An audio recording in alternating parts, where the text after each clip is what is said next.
Kita akan langsung menuju ke Istana Kepresidenan Jakarta, di mana ada jurnalis Kompas TV Cindy Permadi di sana yang tadi juga mengikuti jalannya sidang Kabinet Paripurna.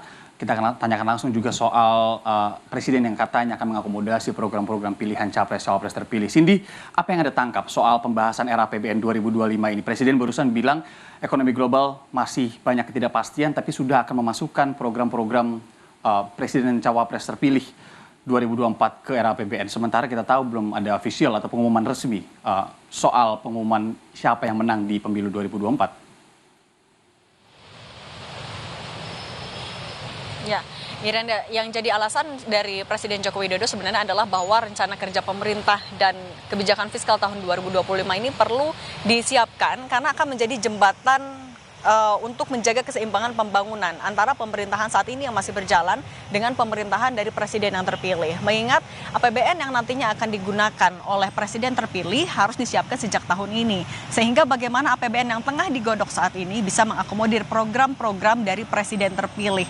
Presiden Joko Widodo tadi memang sempat menyinggung kalau dalam menyusun kebijakan fiskal di tahun 2025 harus dilakukan secara hati-hati dan mempertimbangkan berbagai situasi dan kondisi termasuk juga ketidakpastian ekonomi global.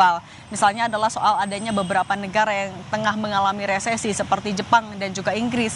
Dan bagaimana agar Indonesia tidak jatuh ke situasi yang sama, ke situasi resesi. Sehingga juga harus dilakukan secara hati-hati, juga menyiapkan rencana apabila nantinya ada gejolak. Kemudian kalau dibandingkan dengan Indonesia, memang bayang-bayang resesi dan ketidakpastian ekonomi global ini momennya beririsan dengan masa transisi pemerintahan dari Presiden Joko Widodo Ma'ruf Amin dengan nantinya yang terpilih. Kalau tadi Kepala Bappenas Suharso Monoarfa sempat menyebutkan kalau program Presiden terpilih ini tetap harus dibahas sejak saat ini agar pemerintahan saat ini mulai bisa membangun atau membuat gambaran postur anggaran di tahun kedepannya.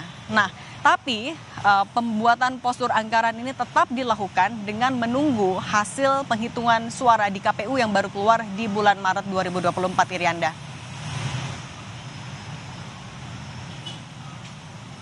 Cindy, apakah artinya semua program prioritas dari 3 kandidat ini dibahas atau seperti apa? Yang kita cermati juga ada pembahasan soal makan siang dan minum susu gratis, tadi Bahlil menyampaikan, Kepala BKPM. Kemudian juga skema penganggarannya akan seperti apa? Anda dapatkan informasi ini? Iya, dipastikan kalau soal program makan siang gratis yang dicanangkan oleh Capres-Cawapres Prabowo Subianto Gibran Rakabuming Raka ini masuk ke dalam pembahasan. Tapi hanya dibahas, ini adalah pembahasan awal, itu yang ditegaskan oleh Menteri Investasi Bahlil Lahadalia. Sementara kalau pembahasan lebih spesifiknya, secara mikronya baru bisa dibahas menunggu hasil penghitungan dari KPU. Dan tadi juga Menteri Keuangan Sri Mulyani menyebutkan kalau dalam 3 bulan ke depan pemerintah akan menyusun kebijakan fiskal tahun 2025 dengan juga berkaca dengan kebijakan-kebijakan ataupun program pemerintah yang sudah berlangsung selama kurang lebih 10 tahun terakhir. Lagi-lagi juga sambil menunggu hasil penghitungan KPU sehingga dalam waktu 1 bulan pemerintah juga dengan melihat anggaran di kementerian lembaga terkait akan mulai menyusun pagu indikatif. Lebih lengkap kita akan dengarkan keterangan dari Sri Mulyani, Menteri Keuangan berikut ini. Ini kan proses masih berjalan 3 bulan ke depan ya. Jadi bulan depan kita mungkin fokusnya lebih kepada pagu indikatif dan program-program prioritas seiring dengan nanti KPU sudah memutuskan siapa pemerintahan yang official memenangi pemilu. Itu ya.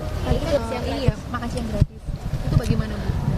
Kan ini nanti masih di dalam program, kalau detail ya kita lihat di dalam pembahasan mengenai pagu indikatif dari masing-masing kementerian lembaga.